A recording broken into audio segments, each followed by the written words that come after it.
Everybody rolls around. I went on my weekday burns down. I put on my glove rags to pay the time. Hey, hey, hey, hey. Oh, yeah, yeah. 'Cause that's when I party down.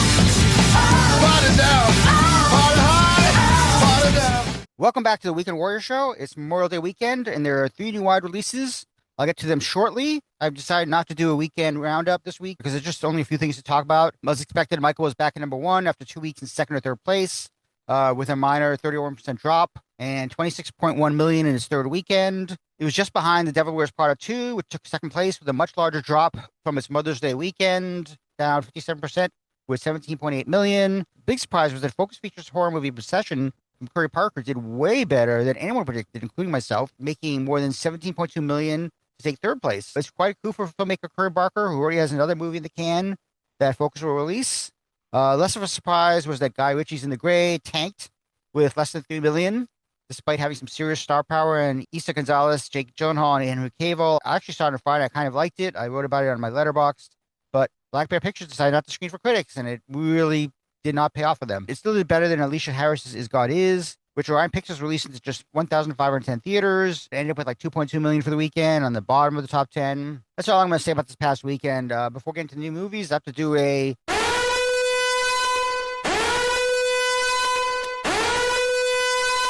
This is going to be a shorter rant than the last one I did. But as many watching this will know, I've been covering movies and box office for almost 25 years.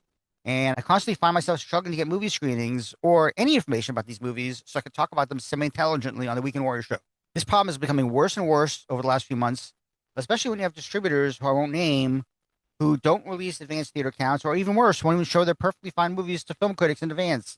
Because of this, we have these weeks with 1 or 2 big movies that I might not be seeing until Tuesday or Wednesday night, or not at all, which makes it very difficult to talk about them when I record this show, which is usually on Mondays. Let alone talk about their box office potential. I mean, how am I supposed to talk about box office potential if I know nothing about a movie or that it even exists? That's it. That's my short rant. But if anyone ever wants to know why I'm always angry, a la Mark Ruffalo's The Hulk, well, now you know. Anyway, let's get to the upcoming weekend, of which I've seen 3 of the 4 wide releases, but I only like 2 of those 3. The big new movie this weekend is obviously going to be Lucasfilm's The Mandalorian Grogu, the first new Star Wars movie to hit movie theaters in 6.5 years, bringing the popular Disney Plus characters to the big screen. Here's the trailer. We've all heard stories of the Mandalorian bounty hunter and a child. I only hunt Imperial war criminals. I'll take out every bad guy in your deck of cards.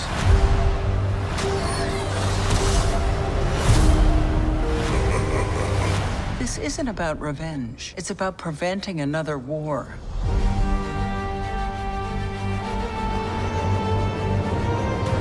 Before going into harm's way, check your armor first. We're protecting everything the rebellion fought for. Good luck. You're gonna need it. This new Star Wars movie is directed by Jon Favreau, writing and producing with David Filoni. The 2 of them were responsible for the Mandalorian television series on Disney Plus. Filoni has been working in the Star Wars realm going back to 2008 and the Star Wars: The Clone Wars. Filoni is also currently president and chief creative officer at Lucasfilm. The Mandalorian Grogu follows the 2 title characters, Mando being voiced and sometimes portrayed physically by Pedro Pascal, with Grogu, or Baby Yoda, a combination of puppets and visual effects. They go off on a mission to capture an escaped Empire leader, which involves rescuing the son of Jabba the Hutt, named Drada, and who's voiced by Jeremy Allen White from The Bear, and last year's Springsteen flop, which was in my top 3 movies. I really like that movie. Anyway, it also stars Sigourney Weaver and features the voice of Martin Scorsese, of all people, as a street food vendor Mando encounters. It's been some time since there's been a new Star Wars movie in theaters, but it's also been some time since there's been a May-release Star Wars movie. That was the unfortunate Solo, a Star Wars story spinoff in 2018, starring Alden Ehrenreich as Han Solo. That also opened over Memorial Day weekend with 84.4 million 3-day and 103 million, including Memorial Day Monday. It ended up making just 213 million domestic and 179 million overseas, which is really terrible compared to other Star Wars movies. The other Star Wars spin-off project that was separate from J.J. Abrams and Rian Johnson's trilogy was Rogue One, a Star Wars story, which paved the way for the popular Emmy-winning Andor series. That opened in December 2016 with a far more significant $155 million weekend, and it grossed $533.5 million domestic and made $1 billion worldwide. That was definitely helped by its holiday bump, putting it on par with the 2019 The Rise of Skywalker, which finished the most recent trilogy but wasn't received very well. Those numbers are compared to 2015's The Force Awakens, which grossed $2 billion worldwide, as it brought Star Wars back to theaters to continue the series that had last been seen in theaters 10 years earlier. I'm not counting the animated Clone Wars movie that was released theatrically and barely made a mark. Either way, this is a franchise that began all the way back in 1977, that has amassed nearly $10 billion worldwide, before shifting to a bunch of Disney Plus series, with The Mandalorian being the first of them, running 3 seasons and winning 15 primetime Emmys. One big hurdle faced by The Mandalorian Grogu is that to many people and to the fans, it'll be seen as a glorified episode of the Disney Plus series, and some have already been wondering why they should go out and pay good money to see The Mandalorian Grogu in theaters. Reviews will hit Tuesday morning, probably before this is posted, and I expect them to be mixed, but mostly positive, I would hope. You can see from my own review that I generally liked it. The latest Star Wars movie will take over many premium formats on Thursday, including IMAX and Dolby theaters, and the true diehard fans will gladly pay that premium price, which certainly will help the movie's opening weekend. Being Memorial Day weekend will also help, since most people are off work and out of school on Monday. To many, Memorial Day is also seen as the true start of summer, even if we had some big openers in late April and early May already. It's regularly a time when people go out to theaters either for new movies or to see ones they missed. Now, another thing that will definitely help the latest Star Wars movie is that having Grogu in this will allow it to appeal more both to women and to kids, making this the definition of a 4-quadrant movie. So far this year, there's only been one movie to open over $100 million, and that was the Mario Bros. Galaxy movie, which followed suit from the previous movie. The Mandalorian Grogu is very likely to be the second movie to open over $100 million, although it might rely on that 4-day box office to cross that mark. Right now, I have the Mandalorian Grogu opening with around $150 million over the 4-day weekend, which is well below last year's Lilo & Stitch and 2022's Top Gun Maverick. In fact, it's more on par with previous Disney Memorial Day releases like Aladdin and The Little Mermaid. This week's next wide release, acting as counter-programming to the Star Wars movie, is Paramount Pictures' new horror film Passenger, directed by Andre Overdahl of Trollhunters and The Autopsy of Jane Doe. Let's check out the trailer.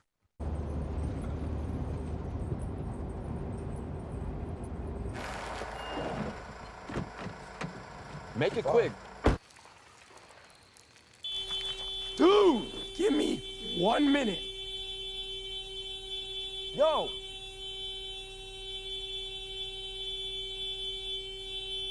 Daniel?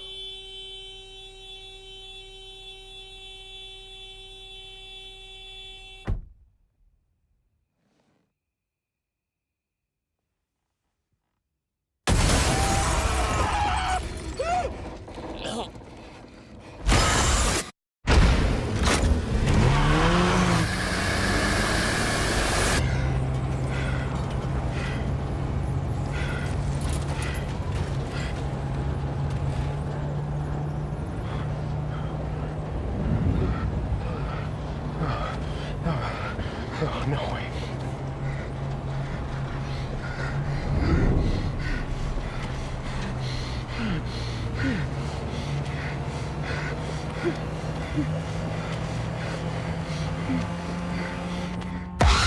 Passenger is another high-concept horror movie coming out in the week between Obsession and what should be another huge horror hit, next week's Backrooms.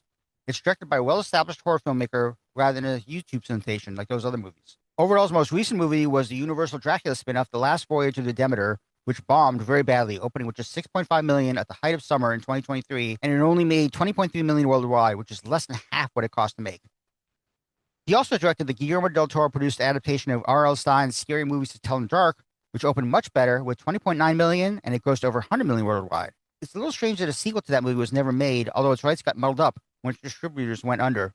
Passenger stars actors Lulu Bell and Jacob Sciopio as a young Brooklyn couple who decide to pack up and travel across the country by van. On that trip, they encounter a supernatural being, an urban legend known as the Passenger, who's portrayed by Joseph Lopez. The movie also stars Oscar winner Melissa Leo, who hasn't really been seen much in recent years, and certainly hasn't done much horror or genre, although she has a very small role in this movie. As we learned last week with Obsession, and it's something I've said many times previously, is that horror movies need to have a good premise and a good trailer, and having a name cast really matters much. Obsession fared far better than Hokum, even though that had the popular Adam Scott, just one example. One problem Passenger faces is that it's coming out the week after Obsession, when that has received so much acclaim and positive word of mouth, including an A- cinema score.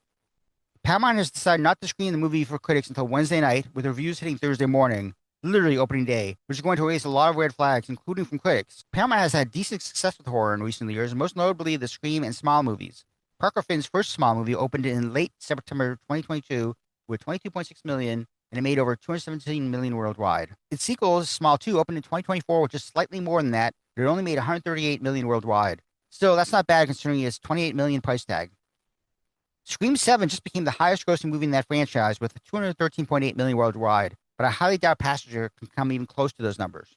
Being Memorial Day weekend, Passenger should be able to bring in maybe 10 to 12 million over the 4-day weekend, just based on so many people looking for more new horror movies to watch. Those who enjoyed Obsession might be looking for another dose of horror, even if some might wait for Kane Parsons' Backrooms, which no one has seen yet. In the meantime, I'll have an interview with Andre Overdahl, as well as a video review later this week. Lastly, Boots Riley, the filmmaker behind Sorry to Bother You, returns with his second feature film, I Love Boosters. So let's watch that trailer. It's time to get loose! Get your camera out. Let's go live. You know the egregious theft that's been happening at my stores. The boosters take my clothes because they're low-class urban bitches. Christy Smith knows we exist. I call it triple F. Fashion, forward, philanthropy. I know how to spell philanthropy. Branding, though. Corvette, you're a raw-ass, make-it-happen hustler. Give it to me. It's mine anyway. In fashion, humanity is our canvas. But the Velvet Gang is reducing our margins. I can bob and weave. Christy Smith stole my design. What? If she stole your design, we gotta get it back for that. I have a plan. Together, we empty out every single Metro designer in the Bay Area. We gotta take what's ours. We should coordinate. Well, what are we waiting for? They're taking everything. It's not even that yellow in here anymore. You okay? I first heard of Oakland-based artist Boots Riley through his band with Tom Morello called Street Sweeper Social Club, who I saw opening for Nine Inch Nails and Jane's Addiction on the Ninja Tour. He broke into the movie world in 2018 when his feature film debut, Sorry to Bother You, premiered at the Sundance Film Festival and got all sorts of raves. I generally liked it, and it was released by the short-lived Annapurna Pictures, Megan Ellison's distribution company that came out as a success of a production company that had hits with Catherine Bigelow's Zero Dark 30 and David O. Russell's American Hustle. Ellison's company was involved with producing Riley's new movie, which had a prominent opening night premiere at South by Southwest back in March, and it's being released by Neon with a huge marketing push. After Sorry to Bother You, Riley went on to create and direct the series I'm a Virgo on Prime Video, which I never got around to watching, but it probably helped its popularity, although Sorry to Bother You did relatively decently with 17 million domestic after a slow rollout in July 2018. That movie also had a stacked cast of Lakeith Stanfield, Tessa Thompson, Jermaine Fowler, and many more. Riley's latest movie stars Keke Palmer from Nope and One of Them Days, Naomi Ackel from the Whitney Houston biopic, some Star Wars movies, and Blink Twice, as well as Taylor Page. They play friends who steal clothes from fancy retail stores to sell in the black market. They're known as boosters, hence the title. The movie also stars Poppy Liu from Hacks, as well as Demi Moore as a high-end fashion designer who becomes a target for the boosters. Lakeith Stanfield reunites with Riley for this, and Don Cheadle appears in a very tiny, unrecognizable role. Either way, this is just as stacked a cast as Sorry to Bother You, with many of them, most notably Keke Palmer and Demi Moore, able to bring in an audience. As I said before, I Love Boosters premiered at the South by Southwest Film Festival and received an absolutely insane 93% score on Rotten Tomatoes. And I say insane because I've seen this movie, and it is absolutely terrible. I hated it. It's been a long time since I've been as disappointed and disgusted by a sophomore feature as I was when I saw I Love Boosters last week. It really is garbage. Yes, it's clearly targeting a black audience who normally would not have much for them in theaters, but as we saw this past weekend, they're still going to see the Michael Jackson biopic, Michael. Even so, Riley's popularity with black audiences and younger audience and the film's dive into the world of fashion could bring out a bunch of black women who have already seen Michael and The Devil Wears Prada 2. Like I said before, I thought the movie was absolute garbage, but Neon is likely to give it a robust theatrical release, probably into 2,000 or more theaters. Being unlike the other movies in theaters right now, it could push to make 7 million, maybe slightly more over the 4-day weekend, but I'll be curious to see if that Rotten Tomatoes score plummets as other critics around the country get to see Riley's movie.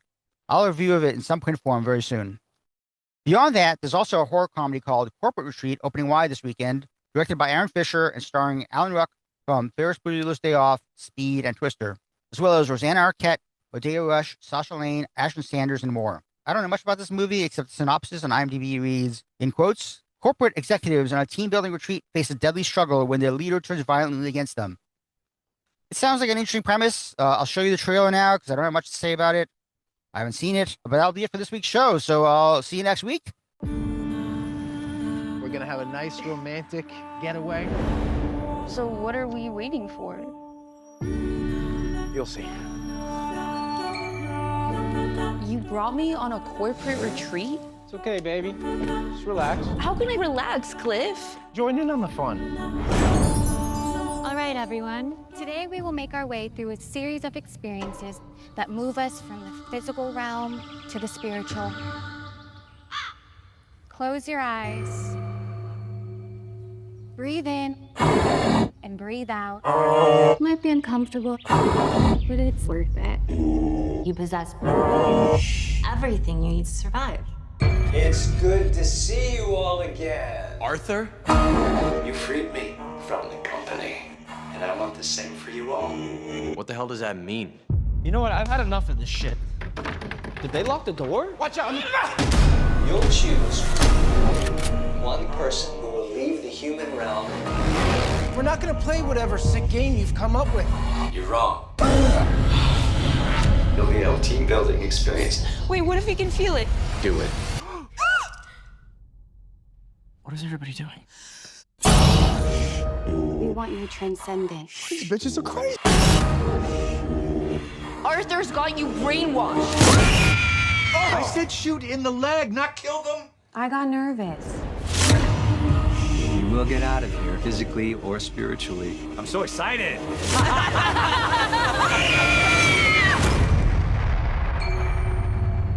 We're not done yet.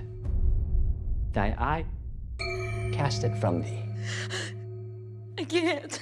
Don't be a party pooper.